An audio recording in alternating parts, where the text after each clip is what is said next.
नमस्कार। Economics Awadh classes YouTube channel पे आपका स्वागत है। डेली एमसीक्यू क्लास के अंतर्गत आज की क्लास में हम लोग अर्थशास्त्र से संबंधित लगभग 25 बहुविकल्पी प्रश्नों को सॉल्व करेंगे। यह प्रश्न आगामी शिक्षक भर्ती परीक्षा जैसे TGT, PGT, NET, JRF, KVS, NVS, GIC, LT एवं बीपीएससी 3.0 एवं आरपीएससी फर्स्ट ग्रेड और सेकंड ग्रेड एग्जाम के लिए महत्वपूर्ण है। यहाँ से क्लास मिलने की संभावना है। 1 नंबर क्वेश्चन देखते हैं क्या कह रहा है। राजस्व में अध्ययन किया जाता है। तो राजस्व में किसका अध्ययन किया जाता है? सार्वजनिक लाभ का, सार्वजनिक हित का, व्यक्ति की आय और व्यय का, सार्वजनिक आय एवं व्यय का। तो राजस्व के अंतर्गत सार्वजनिक आय एवं व्यय का अध्ययन किया जाता है। राजस्व या लोक वित्त सरकार, जिसमें केंद्र और राज्य दोनों सरकारें शामिल हैं, के वित्त से संबंधित है तथा इसके अंतर्गत विभिन्न पहलुओं को प्रभावित करने वाली नीतियों, जिसमें राजकोषीय नीति शामिल है, का अध्ययन या विश्लेषण किया जाता है। तो राजस्व के अंतर्गत सार्वजनिक आय एवं व्यय का अध्ययन किया जाता है। अगला 2 नंबर क्वेश्चन क्या है? राजस्व का मुख्य उद्देश्य है। राजस्व का मुख्य उद्देश्य क्या है? ऑप्शन ए उत्पादन में वृद्धि करना, बी व्यक्तिगत हितों को बढ़ाना, सी सामाजिक कल्याण में वृद्धि करना, डी वस्तुओं का क्रय विक्रय करना। तो राजस्व का मुख्य उद्देश्य जो है सामाजिक कल्याण में वृद्धि करना है। 2 का सही आंसर सी है। अगला 3 नंबर क्वेश्चन है। राजस्व का संबंध लोक सत्ताओं के आय और व्यय से तथा एक दूसरे के साथ समायोजन से है। यह परिभाषा है। तो यह परिभाषा प्रोफेसर डाल्टन द्वारा दी गई थी। 3 का सही आंसर सी है। अगला 4 नंबर क्वेश्चन। राजस्व को क्या कहा जाता है? केवल कला, केवल विज्ञान, कला एवं विज्ञान दोनों, ना तो कला और ना ही विज्ञान। तो राजस्व को कला एवं विज्ञान दोनों कहा जाता है। 4 का सही आंसर सी है। अगला 5 नंबर क्वेश्चन। सार्वजनिक आय और सार्वजनिक व्यय का अध्ययन किसके अंतर्गत किया जाता है? उत्पादन में, उपभोग में, वितरण में, राजस्व में।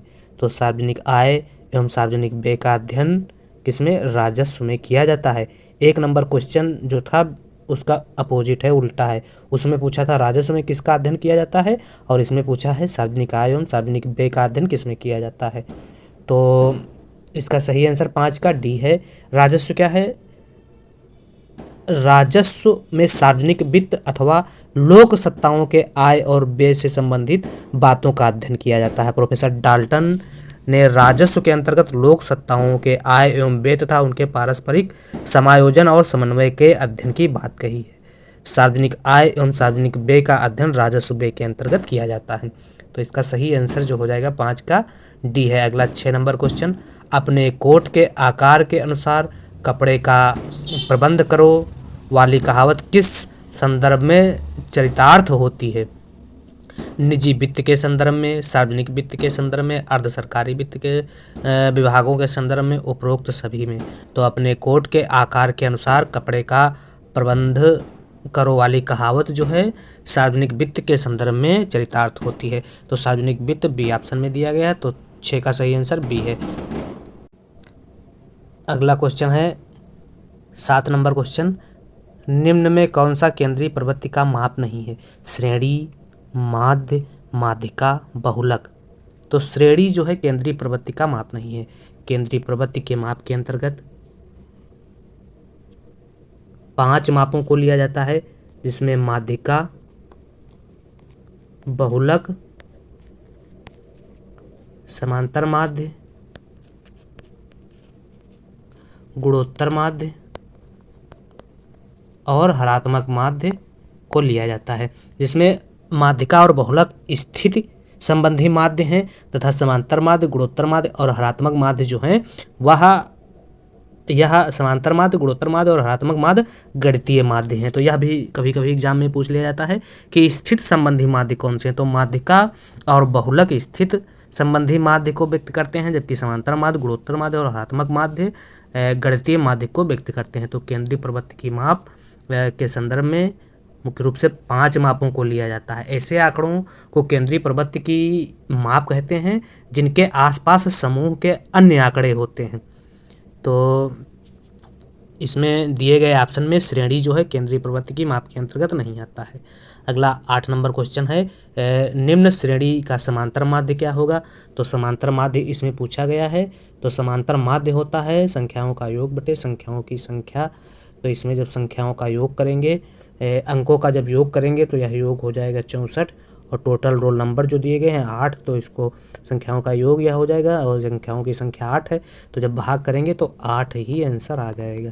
तो इसका 8 का सही आंसर 8 है, ए मतलब है। अगला 9 नंबर क्वेश्चन, वह बंटन जिसके लिए माध्य और प्रसरण बराबर होते हैं क्या कहलाता है? गामा, पाइजन, द्वयाधारी, सामान्य। तो सामान्य के लिए माध्य और प्रसरण, सामान्य नहीं, पाइजन के लिए माध्य और प्रसरण जो है दोनों बराबर होते हैं। तो सही आंसर 9 का बी है। अगला 10 नंबर क्वेश्चन क्या है? 10 नंबर क्वेश्चन, 10 नंबर क्वेश्चन में जेड बराबर 16 दिया है, समांतर माध्य 20.2 दिया है, और माध्यिका का मूल्य निकालना है। तो माध्यिका, इसके लिए एक सूत्र होता है, जेड बराबर 3m माइनस 2x बार, मतलब बहुलक बराबर हो जाएगा 3 गुणे समांतर माध्य माइनस 3 गुणे माध्यिका माइनस 2 गुणे समांतर माध्य। तो बहुलक दिया गया है 16 बराबर 3 इंटू कितना है, माध्यिका दी गई है, माध्यिका हमें निकालना है, माध्यिका दी नहीं गई है, माध्यिका निकालना है, माइनस 2, और समांतर माध्य कितना दिया गया है 20.2। तो जब माध्यिका निकालना है तो 3m बराबर हो जाएगा, ये माइनस में आ जाएगा, 16 इस साइड आ जाएगा, माइनस, तो इसको जब 2 से गुणा करेंगे 20.2 को, तो ये हो जाएगा 40.4। तो इसको माइनस माइनस प्लस हो जाएगा, तो m बराबर हो जाएगा 56.4 और बटे 3। तो इसको जब भाग कर देंगे तो आंसर आ जाएगा 18.8 आंसर आ जाएगा। तो 18.8 सी ऑप्शन में दिया गया। अगला 11 number question, make in India कार्यक्रम कब आरंभ किया गया? तो मेक इन इंडिया कार्यक्रम 25 सितंबर 2014 को आरंभ किया गया था, जिसमें 25 प्रमुख उद्योगों को बढ़ावा देने की बात की गई है।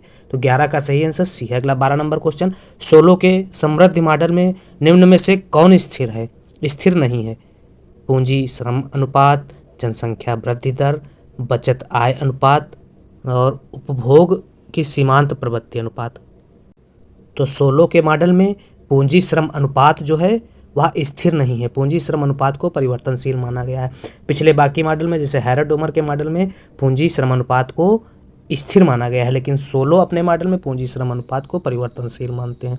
16 का जो सिद्धांत है, वृद्धि से संबंधित सिद्धांत 16 ने दिया। 16 का वृद्धि संबंधित सिद्धांत जो है वह कुछ मान्यताओं पर आधारित है, जैसे एक वस्तु का उत्पादन होता है अर्थव्यवस्था में, बंद अर्थव्यवस्था राज्य का हस्तक्षेप नहीं होता है, अर्थात बंद अर्थव्यवस्था है जिसमें राज्य का हस्तक्षेप नहीं होता है।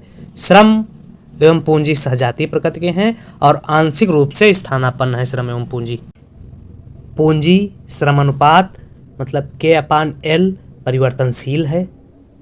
सीमांत बचत और औसत बचत प्रवृत्ति जो है समान एवं स्थिर है, मतलब MPS बराबर APS समान है एवं स्थिर है। तकनीक प्रगति तटस्थ मानी गई है। जनसंख्या में वृद्धि स्थिर दर से होती है। जनसंख्या को बहिर्जात कारक के रूप में 16 ने अपने मॉडल में माना है। उत्पादन के 2 साधन श्रम एवं पूंजी को लिया गया है।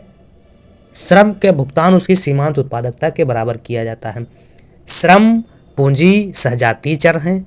दोनों उत्पादन के साधन जो है आंशिक रूप से स्थानापन्न है, मतलब श्रम एवं पूंजी जो है आंशिक रूप से स्थानापन्न है। पैमाने का स्थिर नियम लागू है अर्थव्यवस्था में, या उत्पादन में कह सकते हैं। पूंजी में होने वाली वृद्धि आंतरिक चर है। श्रम शक्ति में होने वाली वृद्धि जो है बहिर्जात चर है। इसका संबंध जनसंख्या से होता है। तो यह 16 के मॉडल की कुछ प्रमुख मान्यताएं थी। अगला क्वेश्चन है 13 नंबर क्वेश्चन, बैकवास प्रभाव की अवधारणा का श्रेय दिया जाता है।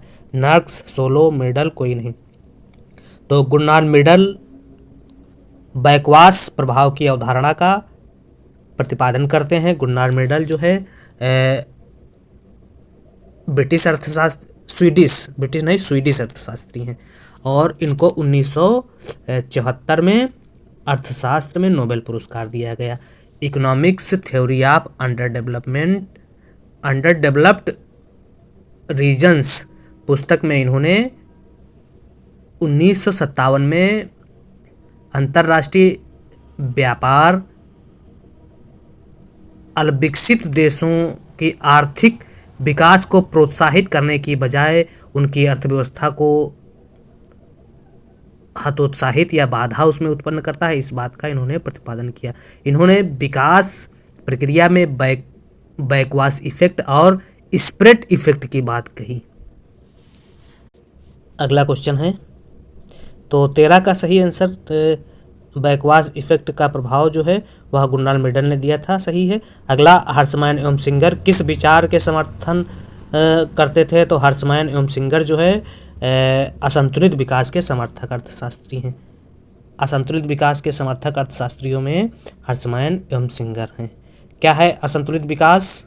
तो असंतुलित विकास मॉडल के विकल्प के रूप में संतुलित विकास मॉडल के विकल्प के रूप में एक जो मॉडल प्रस्तुत किया गया वह बिल्कुल ही असंतुलित विकास का उल्टा है, जिसे बिल्कुल ही संतुलित विकास का उल्टा है, जिसे असंतुलित विकास मॉडल कहा गया।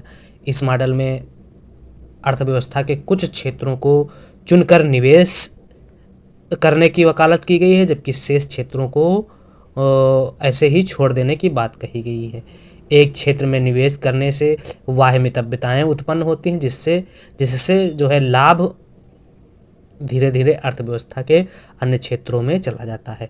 तो यह असंतुलित विकास मॉडल के अंतर्गत कि अर्थव्यवस्था के कुछ क्षेत्रों को चुनकर निवेश करने की बात की गई है, जिसके प्रतिपादक हर्ट्जमैन एवं रोस्टो हैं तथा सिंगर, हंस, लेवेंस्टीन, पालस्टीन, किंडलबर्गर जो है असंतुलित विकास के समर्थक अर्थशास्त्रियों में है। अब संतुलित विकास क्या है? तो जब किसी अर्थव्यवस्था के सभी क्षेत्रों में एक साथ किंतु व्यापक स्तर पर निवेश किया जाए और विकास करने का प्रयत्न किया जाए तो उसे संतुलित विकास रणनीति कहा जाता है, जिसके समर्थक अर्थशास्त्रियों में रोडान, नर्क्स और लेविस हैं। यह संतुलित विकास के अर्थशास्त्री हैं, जिसमें रोडान, नर्क्स, लेविस है। और असंतुलित विकास के समर्थक अर्थशास्त्रियों में हर्ट्जमैन, रोस्टो, सिंगर, हंस, लेवेंस्टीन, पालस्टीन, किंडलबर्गर। अगला क्वेश्चन है, तो हर्ट्जमैन एवं सिंगर असंतुलित विकास के समर्थक अर्थशास्त्री थे। 14 का सही आंसर बी है। अगला 15 नंबर क्वेश्चन, आदर्श जनसंख्या ज्ञात करने के लिए निम्न सूत्र में खाली स्थान भरिए। तो सूत्र m बराबर a-0/0 हो जाएगा, ओ हो जाएगा, ओ डी सही है। अगला, एशियन विकास बैंक का मुख्यालय कहाँ है? मनीला, दुबई, कैरो, कोई नहीं, तो एशियन विकास बैंक का मुख्यालय मनीला में है। इंपॉर्टेंट क्वेश्चन है, 16 का सही आंसर ये है। अगला 17 नंबर, सुदीर्घकालिक गतिहीनता का तात्पर्य है।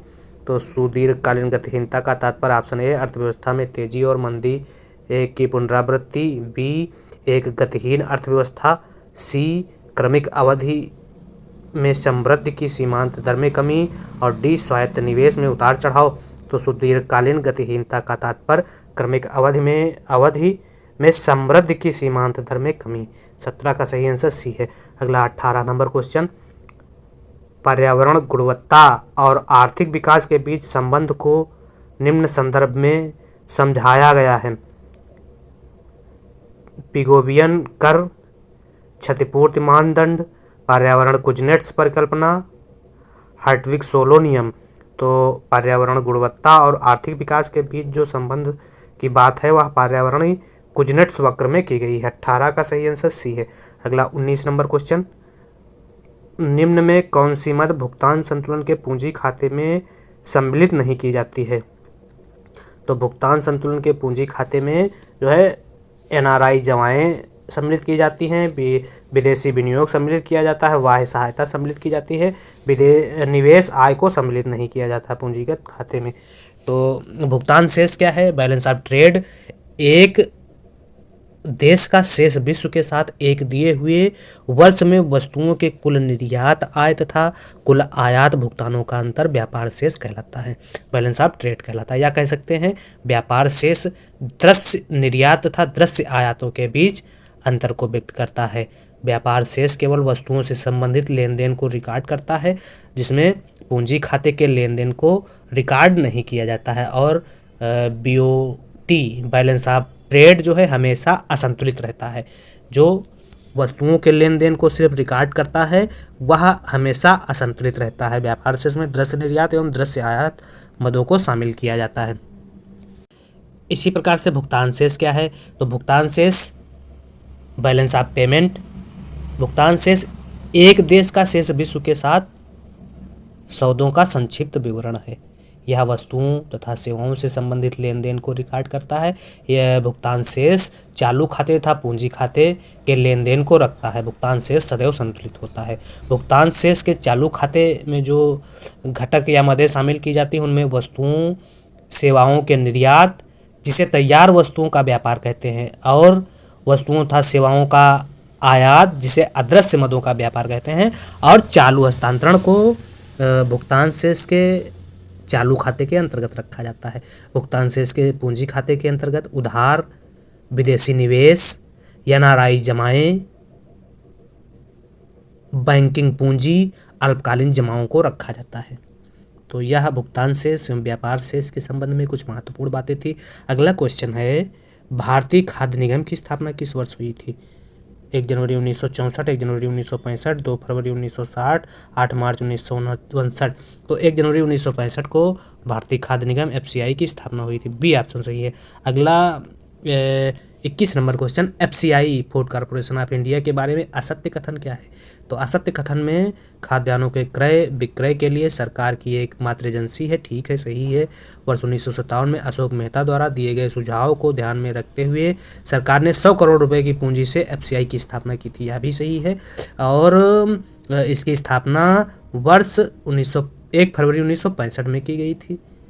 तो FCI की स्थापना जो है 1 फरवरी नहीं 1 जनवरी 1965 में की गई थी। तो यही सही नहीं है। और असत्य कथन पूछा गया है तो सी असत्य नहीं है। 21 का सही आंसर सी हो जाएगा। अगला क्वेश्चन है, मुद्रा गुणक के बारे में निम्न में कौन सा कथन सही? तो मुद्रा गुणक M3/M0 हो जाएगा, M3/RM हो जाएगा, और M3/ high power money H हो जाएगा। तो यह सभी सही हैं। 22 का सही आंसर सभी डी सही हैं। मौद्रीकरण किसे कहा जाता है? तो मौद्रीकरण हो जाएगा M1/GDP × 100। मौद्रीकरण M1/GDP × 100। तो 23 का सही आंसर ए है। अगला 24 नंबर, मौद्रिक गहनता किसे कहते हैं? तो मौद्रिक गहनता हो जाएगा M3/GDP × 100। M3/GDP × 100 सी ऑप्शन में दिया गया है। तो 24 का सही आंसर सी हो जाएगा। करारोपण में समानता का नियम किसने प्रतिपादित किया? तो करारोपण में समानता का नियम एडम स्मिथ द्वारा प्रतिपादित किया गया था। 25 का सही आंसर डी है। अगला 26, लोक वित्त का जनक किसे कहा जाता है? Dalton, Musgrave, Findlay Siraj, Wagner. तो मसग्रेव को लोक वित्त का जनक कहा जाता है। इस प्रकार से आज की क्लास में हम लोगों ने 26 बहुविकल्पी प्रश्नों को सॉल्व किया, जो आगामी शिक्षक भर्ती परीक्षा के लिए महत्वपूर्ण है। वीडियो देखने के लिए धन्यवाद।